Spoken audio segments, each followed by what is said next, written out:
स्तर तक पहुंच रही है और आने वाला दिन बड़ा मुश्किल हो रहा है। सिलेंडर तो बांट दिया गया, योजनाएं गिनी जा रही हैं कि जो कांग्रेस पार्टी के लोगों ने बनाया है उसे वो बेचने का काम कर रही है।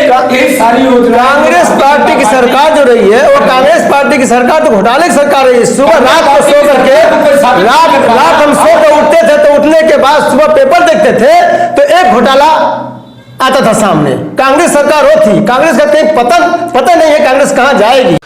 नमस्कार, मैं हूं सुफियान अहमद और आप देख रहे हैं एम भारत न्यूज पब्लिक से पार्लियामेंट तक। दोस्तों, महंगाई का तात्पर्य है वस्तुओं की कीमत में वृद्धि होना। देश में महंगाई एक बहुत बड़ी समस्या है। महंगाई गरीब मध्यम वर्गीय परिवार के लिए नीचे स्तर पर लोगों को प्रभावित करती है। महंगाई की सबसे बुरी मार गरीब वर्ग के लोगों को झेलना पड़ता है। दिन प्रतिदिन वस्तुओं के दामों में इजाफा होना देशवासियों के लिए भीषण समस्या बनती जा रही है। जनता सरकार से सिर्फ यही मांग करती है कि वह महंगाई को संतुलित कर दे, मगर हर बार की तरह सरकार कीमतों को बढ़ा देती है। हमारी जरूरत के सामानों के दामों में अधिक वृद्धि हो रही है। पेट्रोल डीजल के दाम आए दिन बढ़ते जा रहे हैं। जनता अपने दफ्तरों में आय बढ़ाने की मांग कर रही है। आय बढ़ तो नहीं रही, लेकिन हाँ, महंगाई हमारे समक्ष मुंह आगे बढ़ा करके खड़ी हो जाती है। इसी बात की चर्चा आज हमारे स्टूडियो में डिबेट के तौर पर भाजपा के वरिष्ठ नेता छोटू प्रसाद एवं महेंद्र प्रताप सोनकर, कांग्रेस के नेता एवं प्रवक्ता आज अपनी बातों को लेकर के डिबेट करेंगे। आइए आपको सीधे लेकर चलते हैं अब्दुल कादिर के साथ एम भारत न्यूज की स्टूडियो में। धन्यवाद सुफियान साहब। आपके बीच हमारे कांग्रेस के नेता महेंद्र प्रताप सोनकर जी और भाजपा के वरिष्ठ नेता छोटू प्रसाद जी, मोहम्मदाबाद विधानसभा क्षेत्र के भावी प्रत्याशी भी हैं। इस मंच पर आए एम भारत न्यूज पर आपका बहुत बहुत स्वागत। जनता से सीधा सरोकार उसके आर्थिक रूप से सुदृढ़ होने से है। उसकी जेब भरी या खाली रही, इसका सीधा सरोकार महंगाई से है। महंगाई के मुद्दे पर इन दोनों जनों से आपके समक्ष कुछ प्रश्न सत्ता पक्ष से भी और कुछ विपक्ष से भी। छोटू प्रसाद जी से मैं चाहूँगा कि सरकार महंगाई पर कितना सफल रही है और कितना असफल रही। सबसे पहले मैं आपका यहाँ स्टूडियो में स्वागत करता हूँ। महंगाई पर पूर्णतः सरकार हमारी सफल रही है।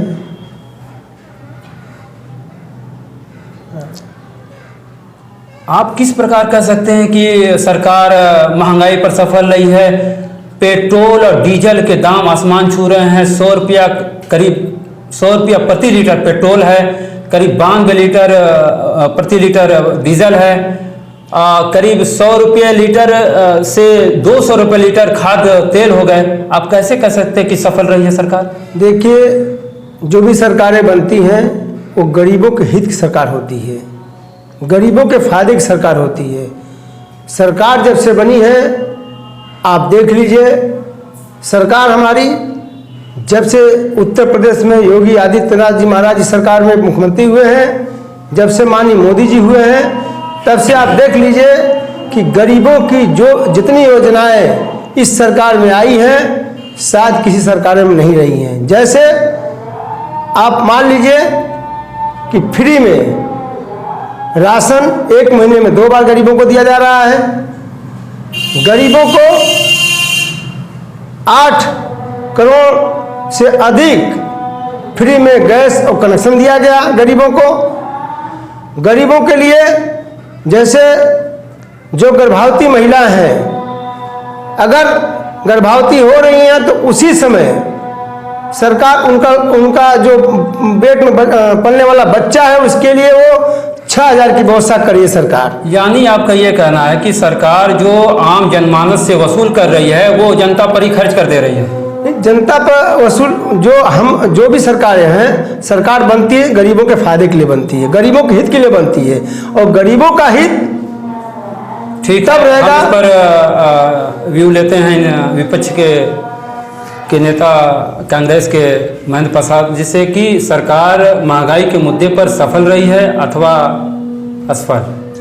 सबसे पहले तो मैं आपके स्टूडियो में आए हुए मैं अपने भाई सुफियान अहमद जी को और आपको जन्माष्टमी के शुभ अवसर पे मैं सभी प्रदेशवासियों का स्वागत करते हुए आप सबका धन्यवाद करता हूं कि आपने मुझे आमंत्रित किया। इस अवसर पर मैं आया हूं और मुझसे जो भी आप पूछना चाहते हैं। मैं ये कह रहा हूँ कि सरकार महंगाई के मुद्दे पर सफल रही या असफल रही है? देखिए, सरकार तो बिल्कुल असफल है, इसमें कोई संदेह नहीं है। जनता त्राह मचाई है, बेरोजगारी इतनी चरम सीमा पे है, नौजवान सड़कों पे घूम रहा है, न ही कोई नौकरी है और डीजल पेट्रोल के दाम में तो बेतहाशा वृद्धि है। जिससे पहले की सरकारों में जैसे कांग्रेस की सरकार हुआ करती थी, केंद्र में जब कांग्रेस की सरकार थी तो आप जानते हैं कि 2012 में 55 रुपये से 60 रुपया पेट्रोल बिकता था, डीजल 35 से 40 रुपया बिकता था। लेकिन जब से ये सरकार आ गई है, 7 साल हुआ लगभग, 7 साल में 2 गुना से ऊपर पेट्रोल और डीजल के दाम बढ़े। सरसों के तेल हमारी सरकार में 50 रुपया से 55 रुपया बिकती थी, 60 रुपया बिकती थी, आज 200 रुपया किलो कड़वा तेल बिक रहा है। किसी भी चीज को लेकर के कोई भी ऐसी चीज नहीं है कि जो इस सरकार में डबल न हुई हो। इससे जनता में जो संदेश इनका जा रहा है कि जो मैंने फ्री कनेक्शन दिया है, फ्री गैस सिलेंडर का है, उसके घर में पड़ा हुआ है, उसके पास 1000 रुपया नहीं है कि वो जाकर के सिलेंडर को भरवा सके। क्योंकि कांग्रेस के कार्यकाल में, कांग्रेस के जमाने में 400 रुपये सिलेंडर हुआ करते थे, और जब यही कांग्रेस के लोग 2 रुपया सिलेंडर पे बढ़ाया जाता था तो ये लोग सड़कों पे उतर कर कहते थे कि कांग्रेस के जमाने में कितनी महंगाई है, इतनी महंगाई है, महंगाई चरम सीमा पे। आज बाजारों में जाइए, देखिए, बाजार के दुकानदार हो रहे हैं, बाजार में पैसे नहीं है, बाजार में पैसे नहीं है। इसलिए मैं इस सरकार पे तो मैं इस सरकार की घोर निंदा करता हूं। तो जितनी महंगाई हुई अब तक हमारे बीच में कभी इतनी महंगाई हम लोगों ने नहीं देखा। सरकार अगर पेट्रोल और डीजल को जीएसटी के दायरे में लेके आए तो शायद जो पेट्रोल और डीजल के दाम इतने भयानक रूप से बढ़ रहे हैं, शायद उस पर काबू रखा जा सकता है। देखिए, सरकार अगर जीएसटी के दायरे में लाएगी तो सरकार को बहुत से ऐसे काम करने हैं कि सरकार जीएसटी के दायरे में लाने के बाद बच जाएगी। और बनने के बाद राष्ट्रीय मुद्दे हैं, जैसे अभी देख लीजिए आप, बॉर्डर कंडीशन आप देख रहे हैं, तमाम ऐसी योजनाएं हैं, गरीबों की बात देख लीजिए, तमाम हमें आधुनिक शस्त्र लेना, तमाम ऐसी बातें हैं। तो इस तरह से हम अगर जीएसटी के दायरे में रहेंगे तो बच जाएंगे। हम गरीबों का कल्याण नहीं कर पाएंगे, देश की सुरक्षा नहीं कर पाएंगे। हम सबसे पहले अगर देश है तो हम हैं, देश नहीं है तो कुछ नहीं है। यदि कांग्रेस आगामी चुनाव में सत्ता में आती है केंद्र में, तो क्या पेट्रोल और डीजल को जीएसटी में लाने का प्रयास करेगी? देखिए, अभी आपने सुना है कि हमारी सरकार गरीबों की गरीबी दूर नहीं कर सकती है। आपने भी सुना है कि हमारी सरकार गरीबों की गरीबी दूर नहीं कर सकती है, जीएसटी को दायरे में नहीं ला सकती है। मैं कह रहा हूं कि कांग्रेस की हुकूमत बनेगी, सारी व्यवस्थाएं खत्म हो जाएंगी, जैसे पहले थी उसी तरह आज भी हो जाएगी कांग्रेस की सरकार बनने में। मैं जब से उत्तर प्रदेश में अजय कुमार लल्लू जी आए हैं और उत्तर प्रदेश के प्रभारी बहन प्रियंका गांधी जी हुई है, मैं समझता हूं कि कांग्रेस पार्टी वो आने वाला दिन, जो 32 साल हम लोगों का जो कांग्रेस का जमाना गया, तो 32 साल वाला दिन अब हमें दिखाई दे रहा है कि बहन प्रियंका के नेतृत्व में, लल्लू जी के नेतृत्व में उत्तर प्रदेश की सरकार भी बहन प्रियंका गांधी के नेतृत्व में बन सकती है। ये हम लोगों का मिशन है, क्योंकि कांग्रेस पार्टी अब गांव में, शहर से छोड़कर गांव में जाने का काम की है और अपनी जो उपलब्धियां हैं कांग्रेस की, उसे गांव में बताने का कार्य कर रही है कि हमारी सरकारों में क्या था और इस सरकारों में आप लोग देख लीजिए। जब 89 से हम सरकार में नहीं है, अन्य दलों की सरकारें आई हैं और अन्य दलों की सरकारों से और आज की सरकार कांग्रेस की सरकारों से आप तुलना कर लीजिए, कहीं उसका जवाब नहीं है। यूपी में 2022 का विधानसभा चुनाव आने वाला है, क्या सरकार कांग्रेस महंगाई को मुद्दा बनाएगी? बिल्कुल महंगाई का मुद्दा बनाएगी। कांग्रेस पार्टी की बहन प्रियंका गांधी, हमारे राष्ट्रीय अध्यक्ष भाई राहुल गांधी जी ने तो स्पष्ट कर दिया कि हमारी सरकार बनेगी तो किसानों का कर्ज माफ होगा, बिजली बिल माफ होगी और न्यूनतम मूल्य, किसानों का न्यूनतम मूल्य मिलेगा। अब इससे ज्यादा क्या चाहिए आपको? हमारी तो सरकार बार बार कर रही है। आप इसके पहले भी हमारे राहुल गांधी जी ने घर घर से फार्म भरवा करके बेरोजगार मतलब घर घर से किसानों का फार्म भरवा करके कि आप मेरी सरकार अगर बनेगी तो मैं सारे किसानों का कर्ज माफ करूंगा, बिजली बिल माफ करूंगा और किसानों का न्यूनतम मूल्य में देने का काम करूंगा। सरकार महंगाई के मुद्दे पर जनता को किस प्रकार जवाब देगी कि पेट्रोल 70 रुपए से लेकर 100 रुपए लीटर हो गए, सरसों का तेल 100 रुपए से लेकर 200 रुपए लीटर हो गए, आखिर जवाब कैसे देगी? देखिए, पूर्व में जो सरकार थी, जब हमारी सरकार बनी, पूर्व की सरकार जो कांग्रेस की सरकार रही है, वह 84 रुपये लीटर पेट्रोल छोड़ के गई थी।